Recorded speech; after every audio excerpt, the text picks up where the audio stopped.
Alright guys, we've got about an hour to work on it today, so we're just knocking out some of the simple stuff.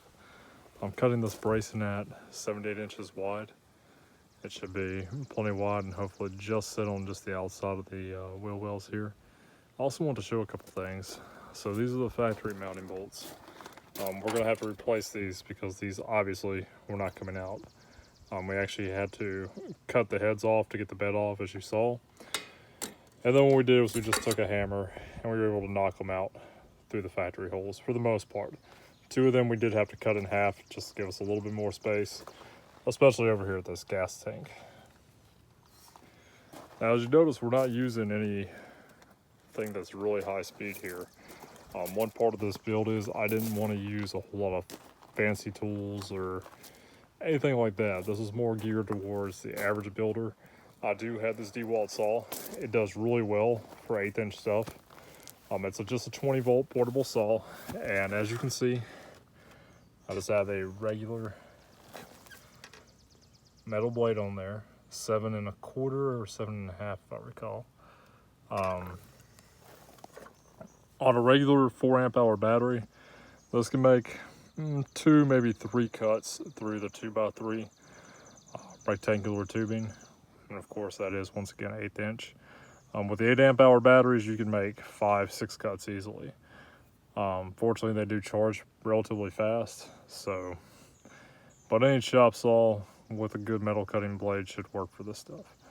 And 1/8 inch is plenty thick for this, in my opinion. Unless you're a welder or you're building some ridiculously heavy duty bed, I don't really see a point of going much heavier.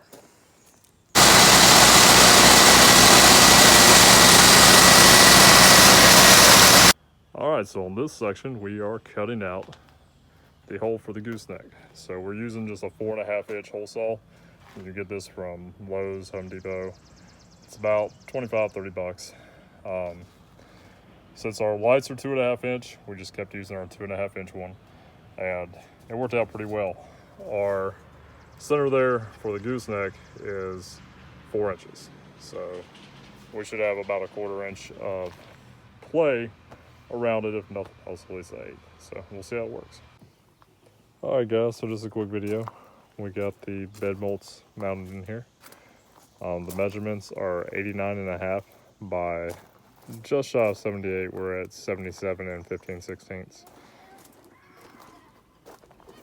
These are factory style bed bolts. Obviously these are more of a hex head than the Torx bits, but they work. I don't know if we'll make much progress today. I've got to take and move this over a little bit. I just have to hobble on the hole just a tad, which will be fine. It was just about a 1/16 to 1/8 off.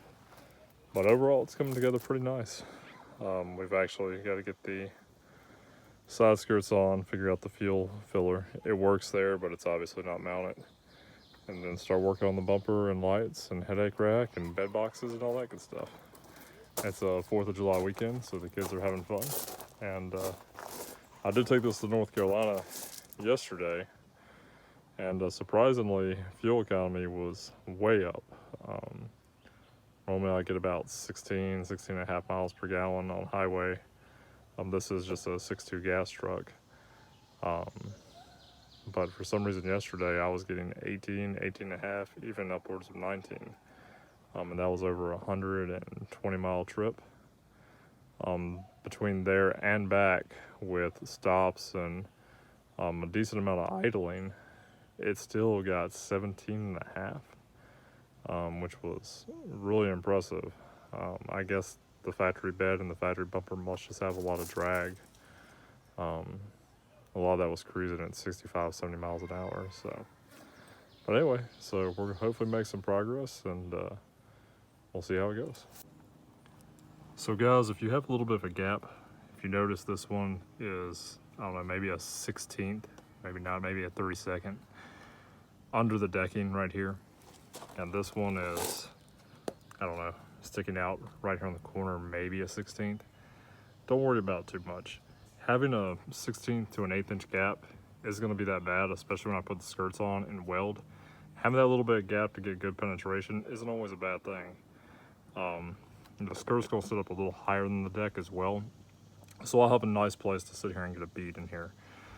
But if you do have a little spot that's sticking out, say an 1/8 of an inch or something like that, and you want your skirt to sit really flush, just come in here with your grinding wheel. And I mean, it takes nothing to take this off. Probably less than a minute, if that. And then once again, if you do have one that's sticking in a little bit like this, you can barely even see it, don't worry about it. You're not gonna see it. And once again, having that 16th inch, even 1/8 inch gap, with most welders is not gonna be a problem. It will actually help that weld to get in there real good, and you'll have good penetration, so don't sweat it. One thing I want to take a second and show is I don't have a plasma cutter. I don't have a shear either, obviously. So how do I make a somewhat straight cut? If you're really good, you could use a chalk line or a straight edge. But personally, I just take a piece of scrap flat stock. And what I'll do is I do have a line in here. I measured, I made a line, and then I came back and I set my piece of just scrap flat stock on top of it, tacked it in place, measured after I tacked in place to make sure this particular cut is going to be 14 7/16. But you don't have to go crazy with it, just a little tiny weld, little tiny tacks, 2, 3, 4 in this case. That'll hold it in place. And what you want to do is when you're cutting, use a really thin cutoff wheel, nothing too crazy, and you're basically just going to rest it along here. And let the wheel do the work. Don't force it. Just slowly bring it down. And you can usually get a rather straight cut. Maybe within a 16th if you do it right. Once you get the hand of it even a little bit tighter, you might be able to get down to a 32nd. And then you come back with a grinding wheel and just gently buffer the edge.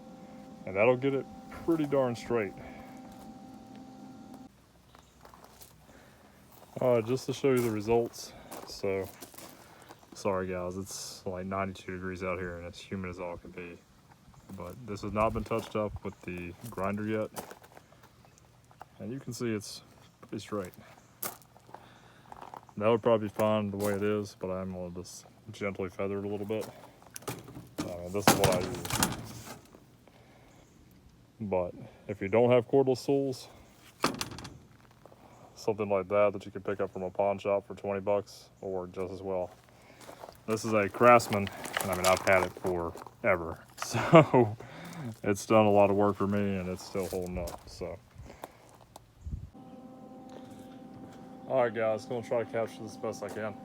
If you're not familiar, if you're not used to cutting with a cutoff wheel, besides just tacking it on here and just trying to run it straight through, you could take and just kind of score it gently.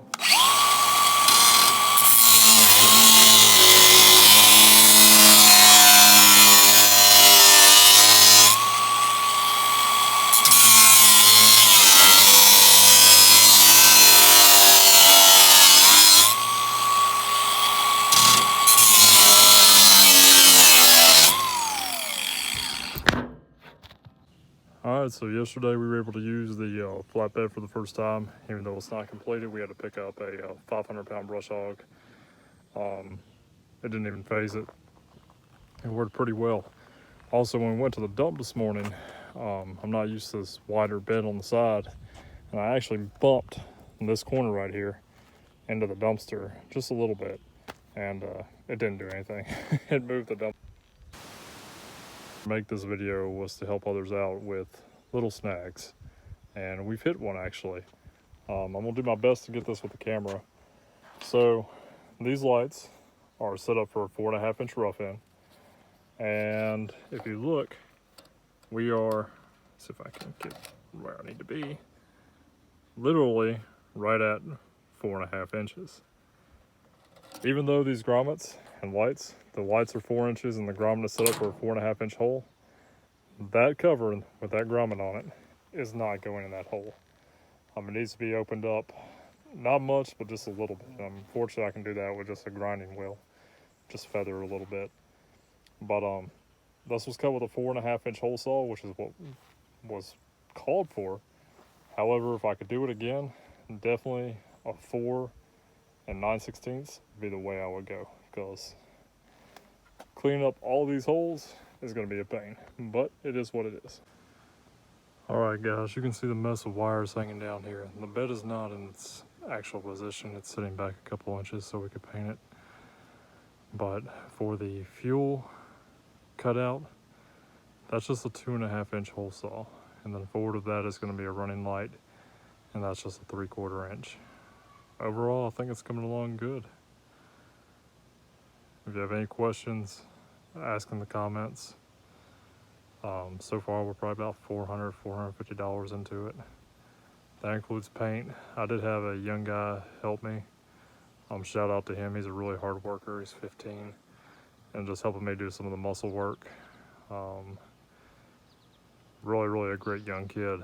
And if you're gonna take on a project like this, you definitely are gonna need a buddy or something, at least to come in and help you with some of the big stuff. But overall, it's coming along. You can see the wiring hanging down. I had to pull the lights out to paint it. So hopefully tomorrow we'll get it all mounted up. Get this place cleaned up because it's a mess.